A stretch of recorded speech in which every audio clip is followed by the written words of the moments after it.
All right, we're going to take what we've learned so far. We're going to begin to talk about how air moves and what forces control that. We call the motion of air wind. You feel it every day. You feel a little breeze in your face, or just walking around outside. You see a leaf fluttering around or whatever. That's wind. That's the motion of air. So in order to understand meteorology, you've got to understand how air moves. We'll see if we can take a look at that here a little bit. So there's a force is just a push or a pull on an object. If you push it, it moves a certain direction, or you pull it, it moves a direction. But the interesting thing is about a force is it has both a magnitude and a direction. Wind is the only one of the variables we're talking about in meteorology that has exactly that. It has a magnitude and a direction. If I want to describe the wind, I want to know what direction it's blowing from. Is it a westerly wind or an easterly wind? And how strong is it? Is it 5 miles an hour or is it 75 miles an hour? I need all of that to describe the wind. So first we're going to talk about Newton's second law of motion. The force equals a mass times acceleration. So to make air move, there must be a force acting on it. Otherwise, the air is going to be perfectly still, not moving a bit. So what forces act on air? Well, it lists them here: air pressure gradient, centripetal force, Coriolis effect, friction, gravity. But let's look at them in a little bit more detail. When you have isobars, and we talked about those in pressure and how they can be closer together and further apart. Think about it, the atmosphere is always going to try to fill in a low pressure system. And think about it, if the isobars are closer and closer together, there's really a steeper and steeper gradient there. So air is like it's rushing downhill into that low pressure system to fill it in. So the further apart, it's a gentler slope, so they don't rush as much. So that is how I look at pressure gradient. The closer the isobars are to each other, the stronger the pressure gradient. So if you see them all real tight together, you know there's probably a lot of wind blowing there. And if you were to look at a hurricane, you would see them extremely tight together. Another force is centripetal force. Think about it when your car goes around a corner. What force is keeping that car from going over the edge of the road and just keeping going straight? Well, the reason it turns is the force called the centripetal force. That force is what pulls your car inward to keep it going around the corner. It's always a center-seeking force. So you can see this woman here throwing a ball around. The force is always directed back down to her because she's keeping the ball in a big circle.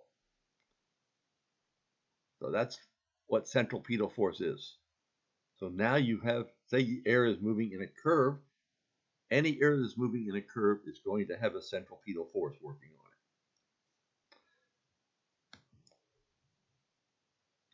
it. And it's not independent.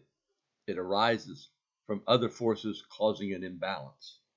It doesn't just occur. You don't just say, oh, your air, you're going to move in a circle. No. Something else is pushing on the air. And once it starts moving in that circle, then the centripetal force kicks in. Here may be the most complicated and confusing of all the forces, the Coriolis force. The only reason we have a Coriolis force is the Earth rotates. If the Earth didn't rotate, we wouldn't have Coriolis effect. But the Earth does. So when you're looking at a map, here is a position, central U.S. If you look at it in relation to how the Earth is moving, an hour or so later, now the North Pole, it doesn't have much to move around up there, so it's not moving far. The equator's got a pretty long way to move, so it's moving pretty good.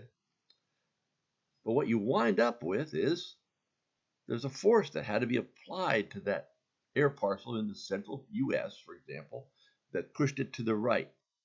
That red arrow depicts an object moving freely within this coordinate system as it rotates around it. So centripetal force occurs because we have a rotating Earth. In the northern hemisphere, just think of it as it deflects everything to the right. If you hit a billiard ball, for example, and say you were an outstanding billiard player and you were playing up, it had a big tournament at the equator, Coriolis force doesn't occur at the equator. So your ball goes nice and smooth. Now you have a tournament up in Alaska. Coriolis effect is greater up there. It actually has an impact on your ball, maybe only a fraction of an inch, but in pull it, that fraction of an inch might keep you from getting into the pocket. So that's how Coriolis force impacts it. It's stronger towards the poles and less towards the equator.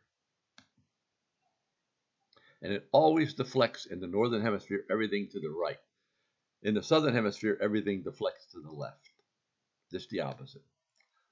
There's another force called friction. It mainly works in what they call the atmospheric boundary layer, or the lowest, maybe 4,000 feet of the air. Think about it. If your air is moving along and there's a hillside, or there's a whole bunch of trees, or real rough ground, the air is going to get slowed down by that. Now, if it's over smooth water, it's going to go a little bit quicker. So water has less friction than land does. The rougher the land, the more friction there is. And there's some other friction. Up in turbulence occurs up in the upper atmosphere, and eddy motion. Turbulence, if you put in a coffee creamer in a cup of hot coffee, have you ever watched that drop as it just spreads out everywhere? That's turbulence. It makes the creamer move around through the coffee. And that's what air does. It makes it kind of move in all different directions in the upper atmosphere as a form of friction. Gravity is another force. On the Earth, there are two things that impact gravity. Gravitational is force attraction between the Earth and an object, but the Earth also rotates. So there's a much weaker force, but the centripetal force is actually occurring as well. Those two forces are what make up gravity on the Earth. So when you get to ask that question later here, you will remember that. So now you know gravity always also works downward towards the center of the Earth, so it has no influence on anything that's moving horizontally. It always accelerates objects downward at 9.8 meters per second. So we've now taken at every one of these forces that impact air motion. So now we got to put them all together. So let's start with the atmosphere in the vertical. If you have an air parcel, I don't care how big, you pick the size. There's a pressure gradient force in the vertical. Remember, pressure decreases pretty rapidly in the vertical. So we know from the pressure gradient force acting upward that, man, that air parcel should be skyrocketing out of the Earth and out into space. What holds it here is gravity. Gravity says, I'm not letting you leave. So there's a balance called the hydrostatic equilibrium. And that implies that that air parcel cannot move up or down unless a little push is acted to it, but then it can only move at a constant velocity. So that is what the hydrostatic equilibrium is. It keeps our atmosphere here. Without it, we might not have an atmosphere. It keeps it from shrinking too small all the way down to the ground through gravity, and keeps it from leaving from the pressure gradient force. So that's in the vertical. Now there's another type of wind. These are horizontal winds, what they call geostrophic wind. It includes two forces. It includes the pressure gradient and the Coriolis effect. And when they balance, the parcel is going to move in a straight line. Happens a lot on winds in the upper atmosphere, and we'll show you some here, where the Coriolis and the pressure gradient force are balanced. Gradient wind, think about the Coriolis force, the pressure gradient force, and now you're rotating around. We said, for example, that winds rotate clockwise around high pressure. Well, if they're going in a circle, they need to have the centripetal force to keep them in that circle. This is an unbalanced force. It's always changing. That centripetal force is always coming from a different direction. And the gradient winds also work on low pressure systems. When you're in the boundary layer, another force applies. That's friction. Friction slows the wind. That's all it does. It slows the actual wind. So if you have centripetal force or whatever for a high, say, or you have pressure gradient force and you have the Coriolis effect, friction is just going to slow down the wind that would generate it between them. And when it does that, it allows the Coriolis force to be slightly weaker, which then pushes the wind away from high pressures and towards low pressure. Just slightly, but there's an inward flux. So that is what the friction does to it. And it's in the boundary layer where you see this. And you can see it here on an example where the winds are blowing in towards a low pressure system. So the last big point of this is the continuity.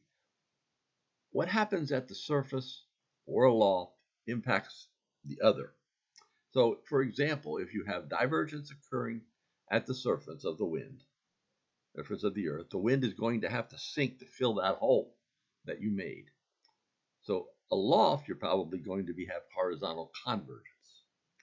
So now if you have divergence aloft, then the air below is going to want to rise to fill that vacuum. And as it's rising, it's going to be pulling air in at the bottom. So you wind up with convergence at the bottom. So this is how these pressure systems form. If you have divergence aloft, you're tending to form low pressure system at the surface. If you have convergence aloft, you're tending to form high pressure systems. There are also we talked about sea breezes a little bit here. And if you think about a sea breeze or a lake breeze, take Lake Erie, for example, when the wind is coming off the water, the wind has very little friction over the water. As soon as it hits the land, it slows down because of friction. When it slows down, it begins to lift. It rises because of convergence that occurred. So that pushes up the air. Now, if the air was flowing from the land to the water, land is slower because of the friction. Hits the water, less friction. The air actually speeds up. It causes divergence in the sinking air.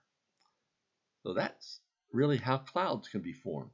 And this is just a big example of where we're headed with this, with different planetary scales of motion, since we just talked about the winds here. So let's get out of this a second. I just wanted to show you on today's weather maps a couple of these things. If I was looking for geostrophic wind, notice how this is a 500 millibar chart. Contours, the closer they are together, it just acts like an isobar. They're going to be tighter together, the stronger the winds. Here we have southwest winds that are 65 knots. Here you have one that's 70 knots. Here you have a 55 knotter. Here you have 45. Notice they're parallel, most of them, to the isobar or the contour. These are geostrophic winds. They're a balance between the pressure gradient and the Coriolis effect. Now, you can even see it higher up, even faster winds. But if I go down to the surface, now we have friction in here. And we see they're pushing the air in towards the low pressure. Here's the low, and the air is actually cutting across the isobars. And the centripetal force is here as well. And here, high pressure, they're actually moving away from the high pressure. So you see, everything you've learned this week, it does apply, even in the current weather maps you're seeing. So, as always, just let me know if you have any questions.